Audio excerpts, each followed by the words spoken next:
warahmatullahi wabarakatuh. Akan saya Farudin, 230501010073. Pada kesempatan ini saya akan mempresentasikan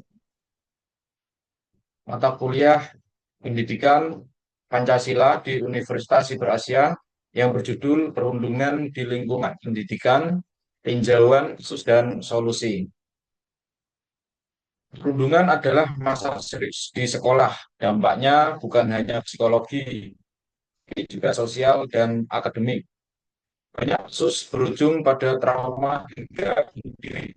Maka perlu bahas secara akademik, dari penyebab, contoh nyata, hingga solusinya. Pengertian dari perundungan secara umum, perundungan adalah bentuk kekerasan atau penindasan yang dilakukan secara berulang oleh seseorang atau sekelompok orang terhadap individu yang dianggap lebih lemah. Menurut Don Alwas tahun 1993, salah satu pakar awal dalam kajian bullying, perundungan mencakup perilaku agresif yang disengaja, berulang, dan melibatkan ketidakseimbangan kekuatan antara pelaku dan korban. Bentuk-bentuk perundungan tidak hanya sebatas pada fisik, tetapi juga bisa verbal, sosial, bahkan melalui teknologi digital.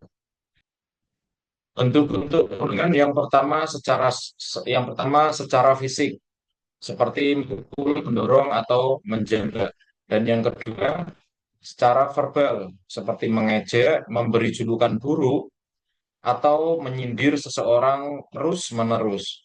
Dan yang ketiga, sosial, misalnya mengucilkan seseorang dari kelompok menyebarkan rumor atau memanipulasi hubungan pertemanan.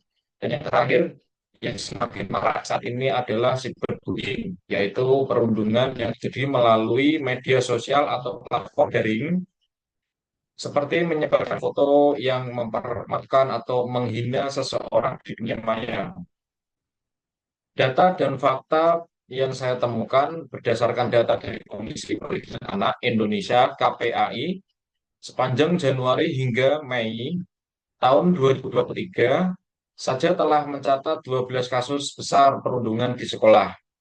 Angka ini tentu saja bisa lebih tinggi karena banyak kasus tidak dilaporkan. Sementara menurut UNICEF, hampir setengah dari anak-anak dan remaja di Indonesia, yaitu sekitar 45%, menyatakan pernah mengalami perundungan di sekolah.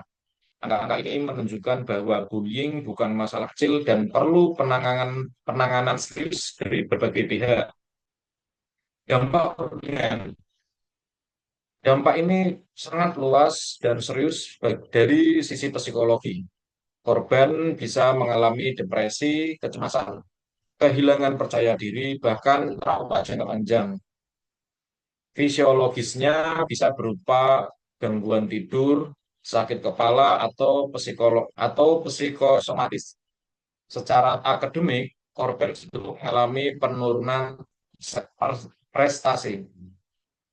Secara akademik, korban cenderung mengalami penurunan prestasi, tidak fokus belajar, bahkan menarik diri dari lingkungan sekolah.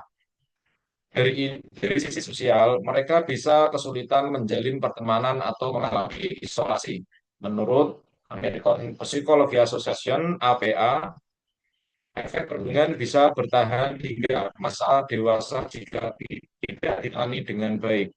Studi kasus, salah satu contoh nyata terjadi pada tahun 2003 di Cilacap, Jawa Tengah. Seorang siswa SMP menjadi korban perundungan oleh teman-teman sekelasnya. Ia mengalami kekerasan fisik dan mental yang membuatnya trauma berat. Kasus ini viral di media sosial setelah orang tua melapor ke pihak sekolah dan media lokal.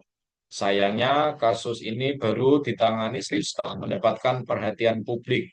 Ini menunjukkan lemahnya sistem pelaporan dan perlindungan di tingkat sekolah. Sumber informasi ini saya peroleh dari kompas.com pada April tahun 2023. Langkah pencegahan. Sekolah dan orang tua memiliki peran kunci dalam mencegah perundungan.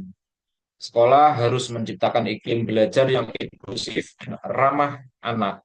Guru perlu diberikan pelatihan untuk mendeteksi dan menangani kasus bullying. Orang tua harus terlibat aktif dalam kehidupan anak dan memberikan teladan yang baik. Keduanya juga harus membekali anak dengan literasi digital agar mereka bisa bersikap bijak dan aman di dunia maya. Pencegahan bullying akan berhasil jika ada kerjasama antara rumah dan sekolah secara konsisten. Sebagai penutup, perundungan di lingkungan pendidikan merupakan persoalan yang kompleks dan berdampak luas, baik secara psikologis, sosial, maupun akademik. Masalah ini tidak bisa dianggap sepele atau sekedar kenakalan anak.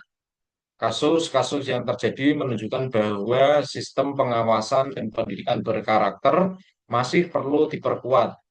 Oleh karena itu, pencegahan dan penanganan perundungan harus melibatkan semua pihak, sekolah, orang tua, masyarakat, dan pemerintah, melalui pendidikan anti-bullying, pemanfaatan teknologi yang bijak, serta penguatan budaya sekolah yang inklusif dan aman.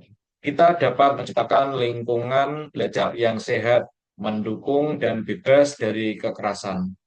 Demikian presentasi yang bisa saya sampaikan. Assalamualaikum warahmatullahi wabarakatuh.